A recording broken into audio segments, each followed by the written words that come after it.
Metro rail திட்டங்கள். 3 வழித்தடங்களில் 63,246 கோடி ரூபாய் மதிப்பீட்டில் 118.9 கிலோமீட்டர் தூரத்திற்கான சென்னை மெட்ரோ ரயில் திட்டத்தின் 2ஆம் கட்ட பணிகள் விரைந்து நடைபெற்று வருகின்றன.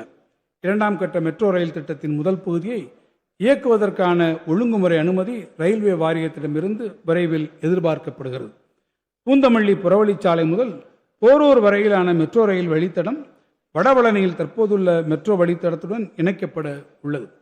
11 மெட்ரோ நிலையங்களை கொண்ட 14.6 கிலோமீட்டர் நீளமுள்ள இவ்வழித்தடம் விரைவில் மக்கள் பயன்பாட்டிற்கு வரும்.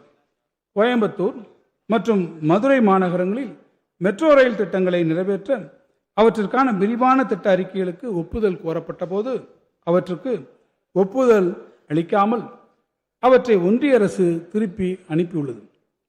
கோயம்புத்தூர் மற்றும் மதுரை மாநகரங்களில் 20 லட்சத்திற்கும் குறைவான மக்கள் தொகையே உள்ளதாக குறிப்பிட்டு இந்த திட்ட அறிக்கைகளுக்கு ஒப்புதல் அளிக்கப்படவில்லை என ஒன்றிய அரசு விளக்கம் அளித்துள்ளது. இந்நகரங்களுக்கு இணையான நாட்டின் பிற நகரங்களுக்கு அளிக்கப்பட்ட ஒப்புதலை போன்றே கோயம்புத்தூர் மற்றும் மதுரை மெட்ரோ ரயில் திட்டங்களையும் மறுபரிசீலனை செய்து ஒன்றிய அரசு ஒப்புதல் வழங்கிட தமிழ்நாடு அரசு தொடர்ந்து வலியுறுத்தி வருகிறது.